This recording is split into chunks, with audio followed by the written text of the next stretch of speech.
بسم الله الرحمن الرحيم. قال المصنف رحمه الله تعالى نفعنا الله به وبعلومه. أيها الولد, ruwiya diriwayatkan fi wasaya Luqman al-Hakim, di dalam wasiatnya Luqman al-Hakim, libnihi, kepada putranya. Luqman al-Hakim itu yang di Quran, wa idz qala Luqmanu libnihi wa huwa ya'iduhu ya bunayya la tusyrik billah. Sayyidina Luqman itu siapa? Sebagian ulama mengatakan beliau itu wali. Sebagian ulama mengatakan beliau itu adalah salah satu dari nabi-nabinya Allah Subhanahu wa taala. Annahu, bahwasannya Luqman, qala, beliau mengatakan, la yakunannya, sekali-kali jangan sampai, atiku, ayam, akyasa, menjadi lebih pintar, mingka, daripada engkau. Yunadi, dia memanggil, bil ashari, di waktu sahur, wa anta, sedangkan engkau naimun, orang yang tidur. Masya Allah. Maksudnya beliau itu mengatakan jangan sampai kamu itu kalah sama ayam. Ayam aja jam 2:30 udah bangun. Nah kalau kita yang katanya ahli agama, katanya daftar jadi wali Allah, naimun, masih tidur dengan nyenyak. Allahu Akbar. Walaqad ahsana, dan sungguh telah bagus, man, orang, qala, yang dia mengatakan, syi'ran, suatu syair. Laqad hadafat, sungguh telah bersuara, fi junhi lailin, di dalam kegelapan malam, hamamatun, burung merpati, ala fananin, atas ranting-ranting, wahnan, dalam keadaan suram. Bisa juga wahnan artinya di tengah malam.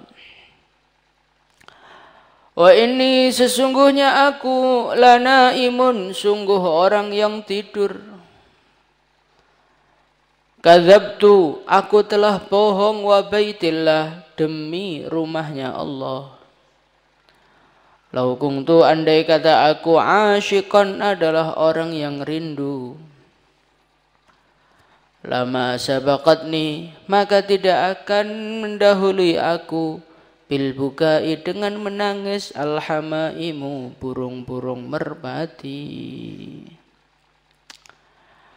Wa azumu, dan aku mengatakan, ani, sesungguhnya aku, haimun, adalah orang yang bingung, dzu sababatin, orang yang menyimpan rasa rindu, li Rabbi, kepada Tuhanku.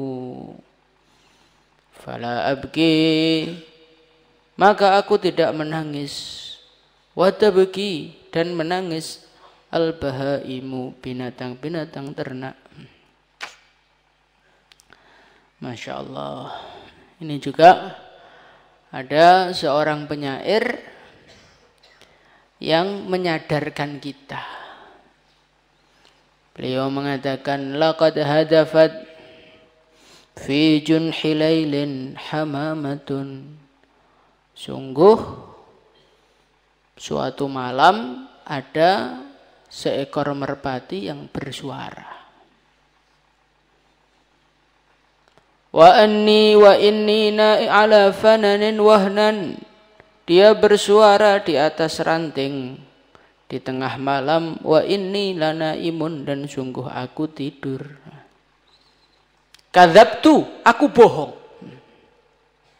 Wa baitillah, demi rumahnya Allah. Lau kuntu asyiqa, andai kata aku rindu betulan kepada Allah. Lama sabaqatni bil bukai hamaimu, maka burung merpati tidak akan mendahului aku di dalam menangis. Jadi beliau itu seakan-akan menegur dirinya. Burung merpati yang tidak punya tugas beribadah, yang tidak ada rindu, betul-betul makhluk yang tidak punya akal. Makhluk yang nggak punya akal, nggak punya tanggung jawab dan tidak akan diurus di akhirat. Tidak mengejar surga, tidak berusaha melindungi diri dari neraka, itu saja malam melek, malam bangun, malam menangis. Ya tentu merpati tidak menangis, maksudnya ya suaranya itu seperti suaranya orang menangis. Terus saya yang ngaku pengen ridha Allah, yang ngaku rindu kepada Allah, malah kebablasan sholat subuh. Kadzabtu, sungguh aku bohong. Lau kuntu asyiqa lama sabaqatni bil bukai hamaimu. Andai kata rinduku itu serius, tentu burung-burung itu tidak akan mendahuluiku dalam menangis. Jadi kita ini ketiduran itu bukan karena kecapean, Kang. Saya ini nggak bisa bangun subuh, nggak bisa tahajud, memang kerjaan saya banyak, Pak. Mutolaahnya pondok saja itu sampai jam 10, nanti belum musyawarah ini, musyawarah itu, belum pentakziran, nulis ini, nulis itu. Maka saya ketiduran tuh harusnya dimaklumi. Ini loh, baca syair ini loh. Lau kuntu asyiqan lama sabaqatni bil bukai hamaimu. Semua itu kembali kepada rasa hatimu. Kalau kita ini merasa hubungan dengan Allah itu penting, ya tentu walaupun secapek apapun nggak akan ketiduran. Maka suatu ketika ada seorang santri itu ketiduran, nggak ikut istighosah. Maka ditanya oleh ayah saya, kamu kok nggak istighosah tadi malam? Maaf Pak Kiai, saya kecapean. Maka beliau mengatakan, coba bayangkan kalau kamu itu punya tiket terbang ke Eropa atau terbang ke Mekah. Nah, terbangnya jam 7 pagi. Kamu harus berangkat dari Temboro jam 3 malam. Kira-kira ketiduran apa enggak? Ketiduran apa enggak? Enggak akan ketiduran. Secapek apapun kalaulah kita pengen tidur, semua orang akan kita peseni. Alarmnya kita nyalakan. Orang hirosah kita peseni. Kalau perlu kita bayar orang, kamu melek ya. Jangan sampai tidur, nanti saya kasih duit biar saya enggak kebablasan. Sekarang tiket pesawat itu dengan surga mahal mana? Apalagi kalau kita ngaji kemarin itu, malam yang diisi dengan sholat tahajud itu menjadi bidadari. Kamu mau gara-gara ketiduran calonmu hilang itu mau nggak? Nggak mau kan? Padahal itu calon-calon dunia. Jadi adanya kita ini ketiduran itu karena tidak adanya rasa mementingkan atau tidak paham kepentingannya, tidak paham keagungannya. Kita ini belum kenal dengan Allah, belum rindu dengan Allah. Orang itu kalau rindu, maka dia akan menunggu-nunggu waktu untuk ngobrol dengan kekasihnya. Umpamanya kamu sudah nikah, tapi kamu hurut setahun gitu. Umpamanya. Yang belum nikah aja nggak hurut. Kemudian kamu udah janjian sama istrimu, nanti ya, saya bisanya nelpon itu jam 3 malam. Kira-kira kamu ketiduran apa enggak? Orang tuh kalau rindu nggak bisa nyenyak tidurnya. Dia nunggu-nunggu jam 3 pas langsung ditelepon. Orang tuh kalau rindu seperti itu. Begitu juga kita ini rindu sama Allah apa tidak? Dan waktu munajat dengan Allah, berbisik-bisik dengan Allah itu paling enak ya di waktu malam. Di waktu orang tidur, di waktu orang nggak berisik, di waktu nggak ada suara, ya Rob, ya Rob, ya Rob. Disitulah munajat itu menjadi sangat-sangat terasa nikmatnya. Idz nada rabbahu nidaan khafiyya qala rabbi inni wahanal 'azmu minni washta'ala ar-ra'su syaiba. Zakaria bermunajat kepada Allah di saat orang-orang nyenyak tidurnya, bisik-bisik dengan Allah, nidaan khafiyah, dengan panggilan yang samar, nggak keras-keras tapi dari hati, mengatakan kepada Allah, qala rabbi inni wahanal 'azmu minni, keluh kesahnya disampaikan sama Allah, ya Allah, tulang-tulang saya ini udah rapuh ya Allah, rambut saya ini sudah putih ya Allah. Tapi walam akung bidu'aika rabbi syaqiyya, ya Allah, saya ini enggak punya cerita, enggak punya kenangan, minta sama Engkau terus kecewa, itu enggak ada. Nah, coba ini doanya para nabi ini kita renungi. Mereka menikmati munajat dengan Allah. Hati mereka dilanda rindu dengan Allah. Akhirnya malam-malam mereka dihabiskan bisik-bisik dengan Allah. Maka kalau kita ketiduran, kadzabtu, pengakuan kita rindu sama Allah itu omong kosong. Wa az'umu anni haimun dzu sababatin. Aku mengaku, aku ini orang yang bingung karena dilanda rindu dengan Allah. Saya ngaku bingung karena dilanda rindu dengan Allah. Tapi fala abki, saya tidak melek, saya tidak nangis, saya tidak munajat dengan Allah. Burung yang tidak rindu malah berbunyi di waktu malam. Jadi alangkah rendahnya kita. Coba ini kita renungi, dirasa-rasakan. Jadi ternyata selama ini kita yang merasa sudah dekat dengan Allah, merasa sudah rindu, merasa sudah mengamalkan agama, ternyata kadzabtu, semua itu ternyata masih omong kosong. Karena apa? Karena masih ketiduran di waktu malam. Maka kita belajar menghidupkan malam-malam kita dengan sholat. Insya Allah. Nah, bagaimana biar kita bisa menghidupkan malam kita dengan sholat?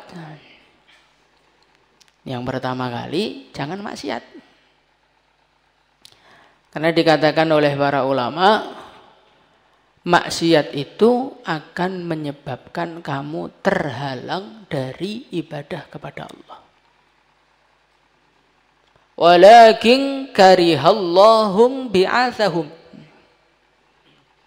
Ada orang-orang munafikin, mereka ini izin kepada Nabi tidak ikut perang. Karena uzur ini, uzur itu, uzur ini, uzur itu.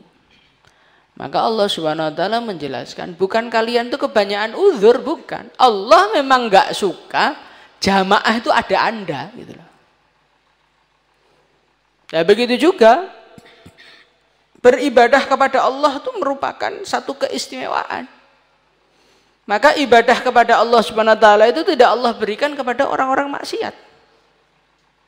Kamu coba aja, malam itu habis maksiat, nantilah kamu nggak bisa tahajud. Dihalangi oleh Allah. Kita ini habis maksiat, nanti sholat ke masjid itu ada aja. Gerbangnya udah kekunci, ketiduran, antri di jeding nggak selesai-selesai. Sebetulnya bukan yang di jeding itu lama, Allah nggak ingin Anda pergi ke masjid. Maka kalau kita ini pengen dianggap layak oleh Allah untuk menyembah kepadanya, beribadah kepadanya, diantaranya jangan maksiat. Insya Allah. Kemudian kita ini perlu istirahat yang cukup. Istirahat yang nyenyak, istirahat yang cukup, sehingga badan kita ini bisa untuk ibadah. Nah, siapa yang bisa istirahat dengan nyenyak? Orang yang bisa istirahat dengan nyenyak itu orang yang memiliki dua perkara dalam kehidupannya. Apa itu? Yang pertama, dia rileks pikirannya, memasrahkan menyerahkan seluruh masalahnya kepada Allah. Wa ufawwidu amri ilallah. Itu nanti Anda bisa tidur nyenyak. Kalau tidur nyenyak, nanti cepat bangunnya, ibadahnya enak. Tapi kalau kamu itu orang kebanyakan pikiran, mikir utang, mikir sudah, perpulangan mau ngeluyur kemana. Nanti yang jomblo udah agak tua di pondok, nah saya mau nikah sama siapa.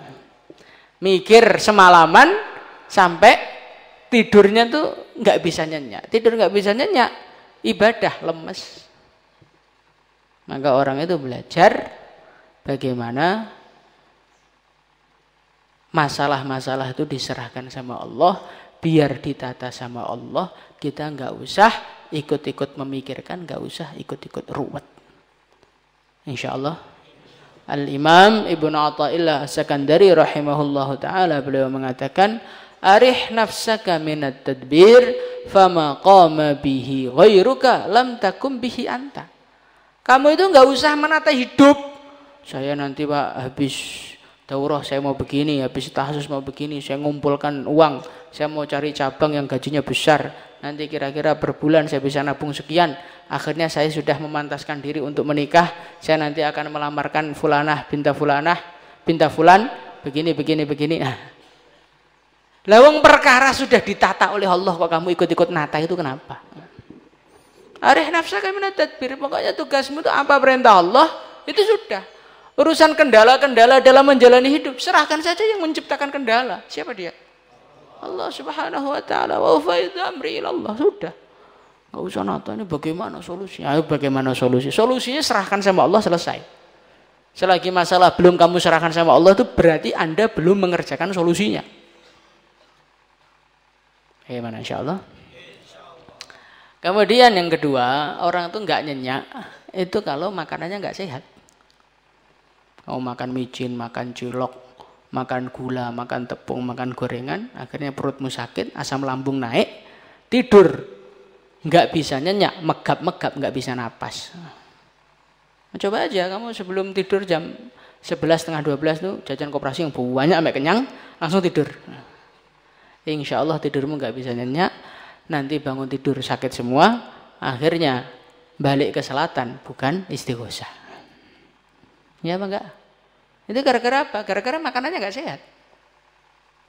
Maka kalau kita melihat kehidupan baginda Nabi Muhammad SAW, baginda Nabi Muhammad SAW itu orang yang betul-betul menjaga dua-duanya.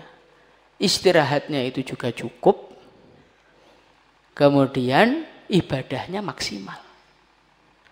Di dalam kitab Bukhari diriwayatkan Sayyidina Ibnu Abbas radhiyallahu an, beliau mengatakan, ketika aku nginep di rumahnya Rasulullah SAW, beliau mengatakan, wa inni la sami'tu ghatitahu au khatitah. Sesungguhnya saya ini mendengar dengkuran Nabi.